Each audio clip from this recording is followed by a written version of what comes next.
Absolutely. I think it's a remarkable achievement. And I don't care whether it's Chinese, Eskimo, Norwegian, or Malaysian. Whoever created on a shoestring a competitor to that awful OpenAI's ChatGPT, which has a market capitalization that is mind-boggling. And the reason why it's mind-boggling, it is because of all the fees they were expecting to get from you and me for using what is a very useful tool, by the way. Okay, I'm not at all a tech skeptic. I believe that this technology is potentially extremely useful. And then you have this Chinese company, and at 1,000th of the cost, they produced a product which is even more useful than the American one. So this was a Sputnik moment. The Americans were absolutely convinced, both the American government, the American private sector, big tech, were convinced that they were, decades ahead of the rest of the world, of China. And suddenly, just like in the 50s, when the Soviets went to space before the Americans could launch a rocket, now they realize that this supposed heads up that they had was immaterial. And it destroyed their business model, which I'm very pleased to see, because as a Democrat, I believe in open source software. And what is astonishing about DeepSeek is not only that they are providing us with a service, and it's free, something that to get a similar quality of service from OpenAI, you would have to pay $200 a month. It's not only that, it's that they have published and made available to you and me, to everyone, especially to techies who are useful people unlike us. They provide them with the code. They said, look, this is how we made it. You can take it and make it yourself. And you can use it in any way you want. You don't have to store your data on our Chinese servers or on Google servers. Buy your own server and store your data there.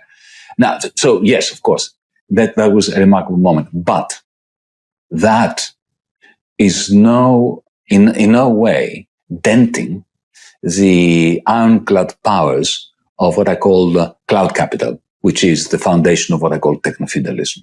Because what's inside our phone, and it's most powerful, is not an AI-based service. An AI-based service like ChatGPT or DeepSeek is a capitalist commodity. Like, it is no different to going to a restaurant and ordering a pizza. You order a commodity, you pay for it. Maybe it's given to you for free if somebody is nice enough, as DeepSeek are, but it's still a marketplace. The real power of big tech resides in Google, resides in Facebook, it resides in Instagram, in TikTok, in Airbnb, in Uber, these what I call digital fiefdoms, because they're like fiefdoms that attract us. And once we're in there, we don't pay to get in there. You simply sign up, like you do when you use the Google search engine, when you enter Facebook and start posting articles or photographs or whatever. You get in there as a consumer, as a user, or as a producer, as Novara, you get in there, as the Times of London, as a bicycle producer who enters Amazon, Jeff Bezos' digital fiefdom. So we are all gathered inside the digital walls of this fiefdom, and once we're in there, we get charged a rent. Just like in the feudal age, the landlords charged ground rent. These people, the tech lords, charge a cloud rent. And that's not a market. It's not a marketplace. It's a trading platform, but it is encased, it's owned like the landlords used to own the estates, the great estates. Now they own those digital fiefs. And once we're in there, we produce value for them. We reproduce their own cloud capital every time we post a video, a photograph. And that is not affected by a company like DeepSeek. Company like DeepSeek only wrecks the business model of companies like OpenAI that sell services for money. Where does one start to express one's horror, amusement, a combination of the two. In one fell swoop, he destroyed international law, the Geneva Conventions, everything that the West supposedly treasured since 1945. The establishment of the principle that you don't just announce that you're going to annex somebody else's territory. But then again, we must never forget that Donald Trump likes to troll us. He baits us. He says things that are intentionally outrageous to destabilize us. And we must not succumb to the temptation to become destabilized. The facts on the ground are very clear. We have a state of apartheid in Israel. Since 1948, we've had an ongoing process of ethnically cleansing the Palestinians. This has evolved into a full-out, fully blown genocide. Trump was making those remarks with the criminally indicted Netanyahu sitting next to him.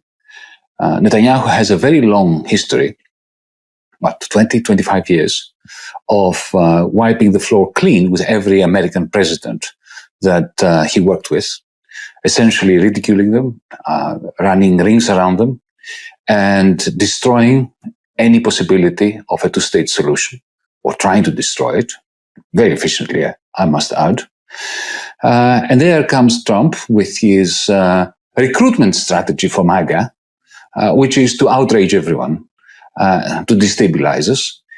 But that strategy coalesces beautifully, resonates beautifully with, or horribly, with Netanyahu's project of destroying the Palestinian people, of destroying the chances of Israeli Jews to live peacefully, to live safely within Israel in a state of peace. So I am struggling to restrain myself from being outraged, because my outrage is Trump's success and part of his recruitment policy for MAGA, as I mentioned. We need unity amongst progressives all over the world, especially in Israel.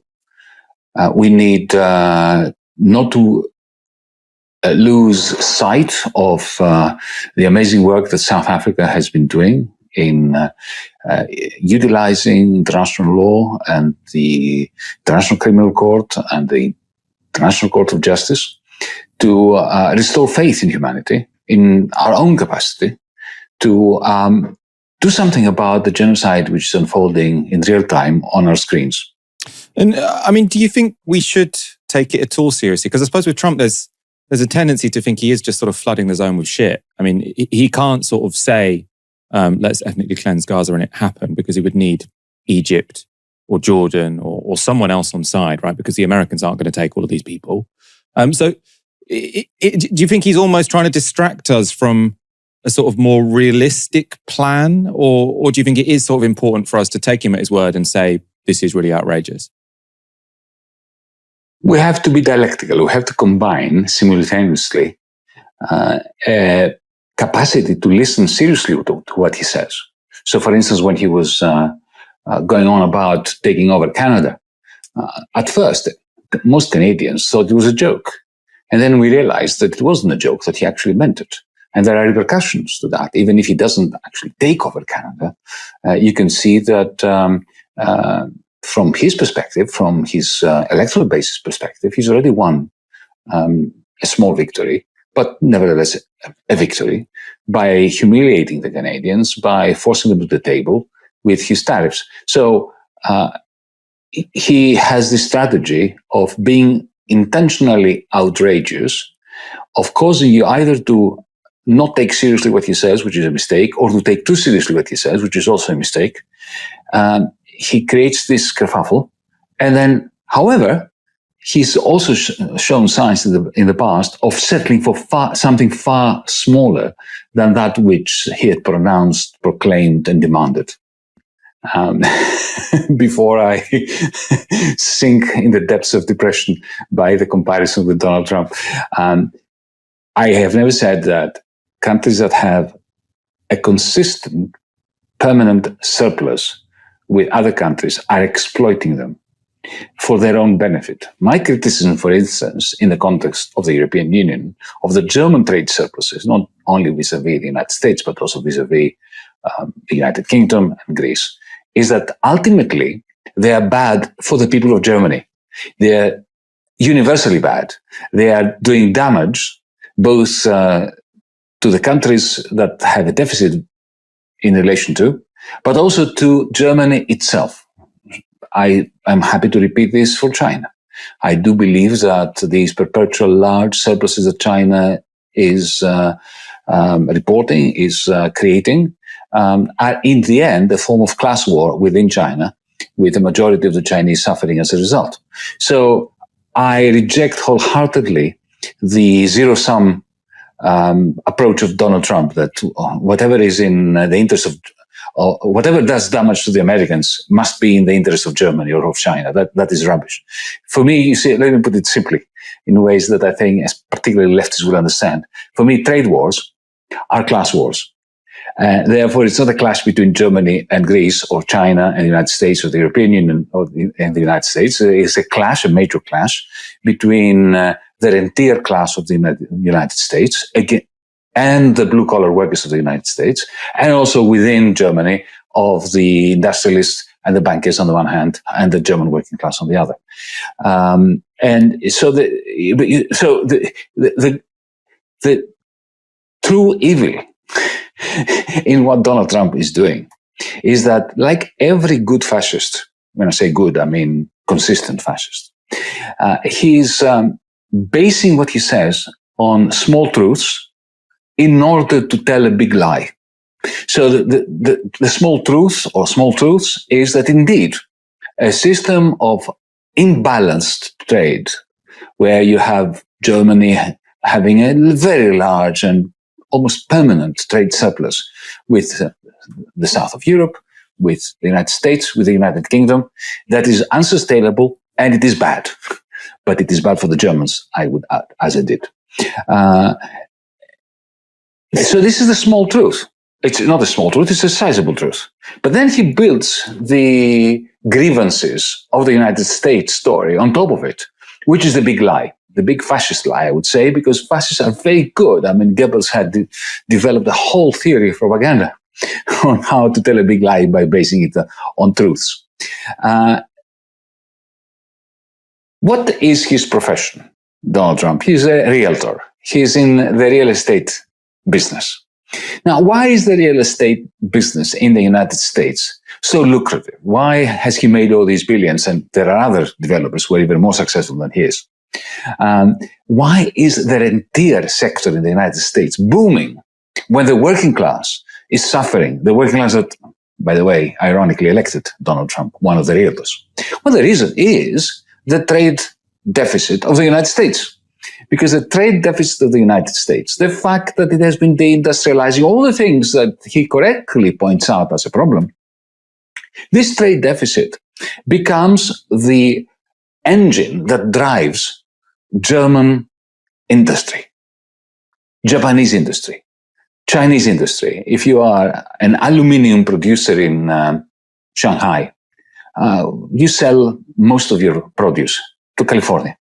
How can the Californians afford to buy your aluminium? Only because the American dollar permits American consumers of aluminium to use the power of the dollar to keep importing aluminium from Shanghai to California. In other words, the trade, that's what I mean when I say that the trade deficit of the United States is the source of demand and therefore of accumulation, of capital accumulation by the capitalists of the rest of the world. Now, what do they do with the dollars that they collect? They take it to New York through the banking system, Wall Street. They're not allowed to buy large companies like Microsoft, Google, and so on, because the United States government is very protectionist. But they are allowed to use their dollars that are the result of the American trade deficit to do two things. Buy real estate. That answers the question, why is somebody like Donald Trump rich? Because of the trade deficit of the United States, and buy American bonds, effectively American government debt, in the sense that The Chinese, the Japanese, the British, the Italian, the German capitalists are funding the American state and the American army. So you can't have it both ways, Donald Trump. You cannot, on the one hand, enjoy and celebrate your wealth, celebrate the fact that you have the world's mightiest army, and at the same time, not like the trade deficit, which makes this possible. Because I think this is not a neither or situation, it's both. By the way, what you said is what I've been saying now for decades, going blue in the face saying it. Part and parcel of the trade surplus of the Eurozone in relation to the United States is not only the suppression of demand, but also the suppression of investment. This emphasis on competitiveness that the Germans have, this fixation with competitiveness, it's almost a psychological disease. It goes hand in hand with low productivity, because these are two very different terms. You can become competitive by cutting wages, but you don't become more productive, and you don't become more innovative. And competitiveness is a fool's wager. It is in the definition of a zero-sum game. So if I cut my wages relative to yours and I become more competitive relative to you, okay, I win, you lose. It's a zero-sum game. But nothing stops both of us from being more productive. But to be more productive, we need more investment. But when you run consistent, perpetual trade surpluses, as you said correctly, you reduce your demand domestically, which means you reduce your investment, because who's going to invest in a country where demand is low? So what Europe should have been doing, and this is what I was arguing 10 years ago when I was in the corridors of power, in inverted commas, in Brussels, and when I was in the ECOFIN, the Council of Finance Ministers, when I was governor of the European Investment Bank, I was saying, folks, we need to boost investment in Europe. And that is going to rebalance our trade as well. It will reduce our reliance on net exports, because that reliance is so catastrophic for Europe. You can see it now. You have a European economy which cannot generate enough demand within itself, and relies on net exports to the United States and China, therefore increasing our dependence on the goodwill of the Chinese and Donald Trump. And the only way of doing that would be to find a way of, and they were very straightforward ways of doing that, of channeling all the accumulating liquidity in the banking system of Europe into productive investments. I will give you a very simple example that I've been advocating for now for, I think, 30 years. We have something called the European Investment Bank. It's there. It's in Luxembourg. It can do things. It's functioning. It's not a bad institution, actually. It's quite an efficient one. Imagine if there was an announcement saying that the EIB, the European Investment Bank, is going to issue 500 billion, half a trillion euros worth of its own bonds, which it already is issuing, and it will have the European Central Bank behind it in case those bonds prices start falling. That simple announcement would mean that they would sell like hotcakes, and then you would have half a trillion euros every year to invest in digital technology, in green energy, in the green transition, in all those things that we don't have and we desperately need in Europe. And that would have rebalanced our trade books as well. And it would have made us less dependent on Trump. But of course, the powers that be in Europe were not interested in that. They were only interested in the zero-sum game, in, cutting our nose to spite our face, in introducing austerity for the people of Greece, and then for the people of Ireland, for the people of Portugal. So in a sense, Europe committed suicide. And Trump comes in, looks at Europe bleeding on the floor, and pokes fun at us. You see, AI in itself is a very useful tool. Nuclear power, or energy, I don't think is a very good analogy, because it's radioactive. So even if you try to use it for good purposes, you may get contaminated and get cancer. Whereas if you take DeepSeek's code and you use it in order to, as a musician, for instance, to come up with interesting compositions coming out of previous projects of yours or your friends' projects. There's no danger there of anything bad or ill happening to you or to your friends. So when it comes to cloud capital, artificial intelligence, algorithms, the key is who owns it. Not what is the machine capable of doing, but who owns it.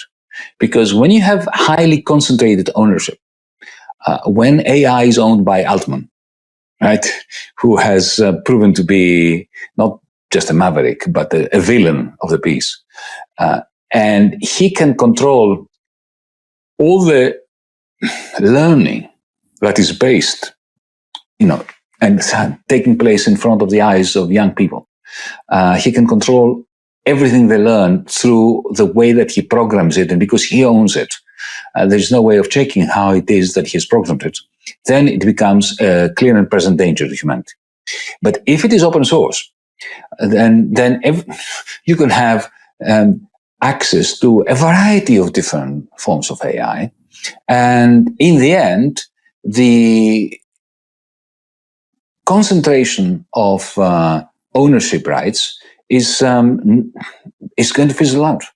And as the concentration of ownership over these machines and algorithms and AI bots and so on fizzles out, then their power to do ill and harm also fizzles out. I mean, in a way, one way of interpreting that answer is you don't take the sort of traditional ideas of existential threat very seriously because, the people like Geoffrey Hinton, say, who was at DeepMind with Google, he's worried that these AI machines will get smarter than us and then enslave us. And then you've got other people sort of more security-minded who think that this is going to potentially make it much easier for, any kind of militant to create a chemical bioweapon or something like that. You're not really concerned about that. Your main concern is the extent to which AI can concentrate power among a few individuals. You're right. I'm not worried about AI. I'm worried about humans. I'm worried about bad people, not bad machines. So the question is, who owns the machines and who can turn them against us and against themselves in the end, in a Frankenstein kind of Mary Shelley way. In the end, they can be tragic victims of their own hubris.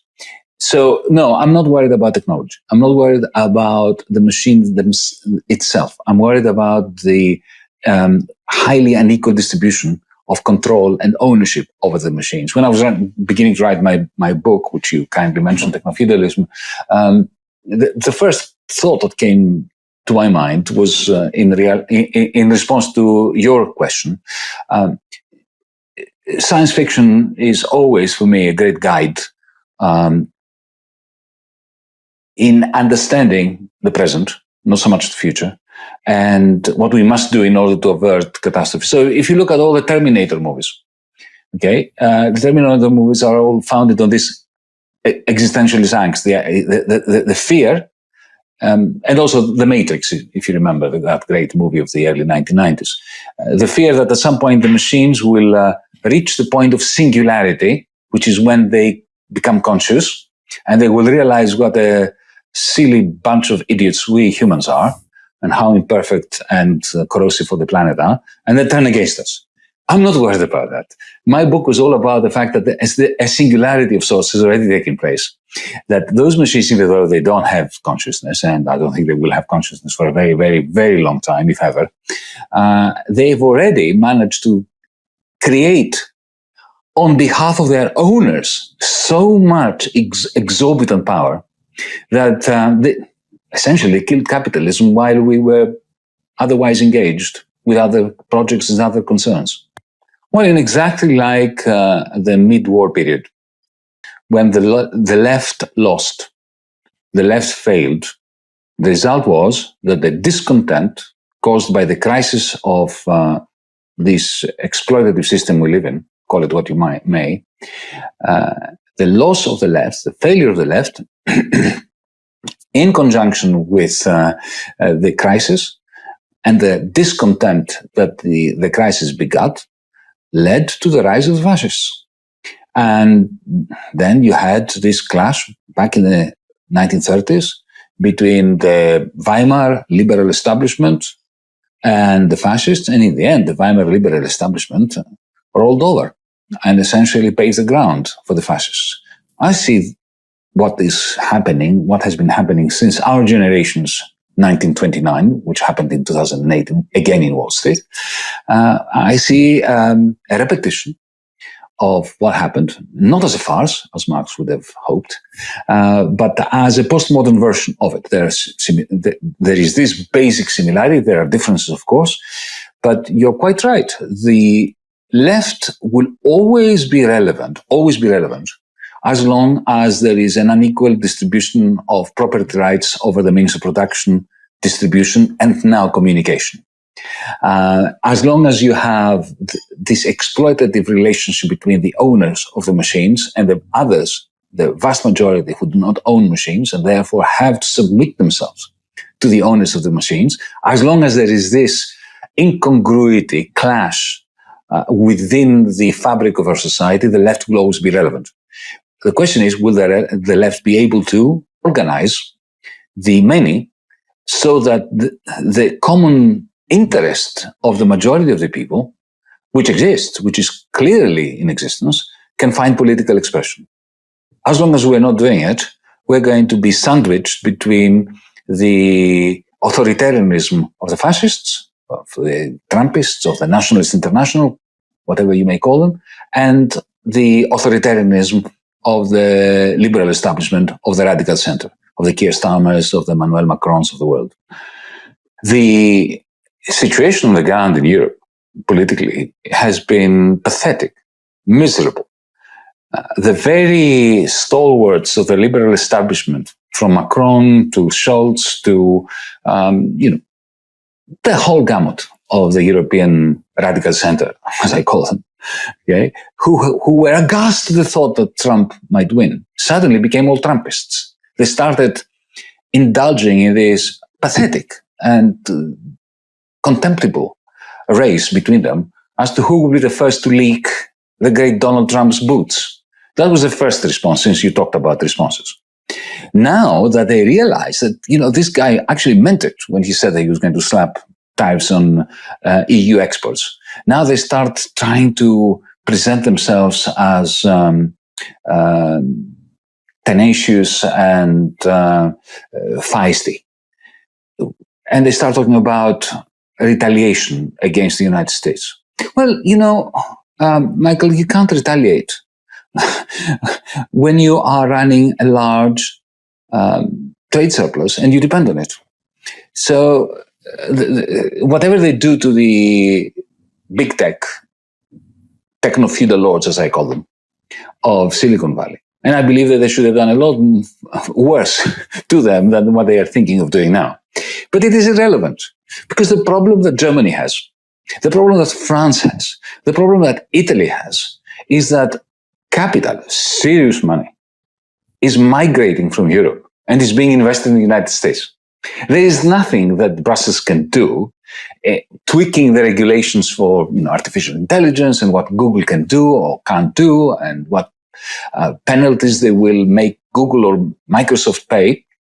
None of that is going to stop this emigration, this tsunami of capital, leaving Germany, leaving the heart of Europe for the United States. Now, this is not new. It's been happening for years now because of what we were saying, what I was talking about before.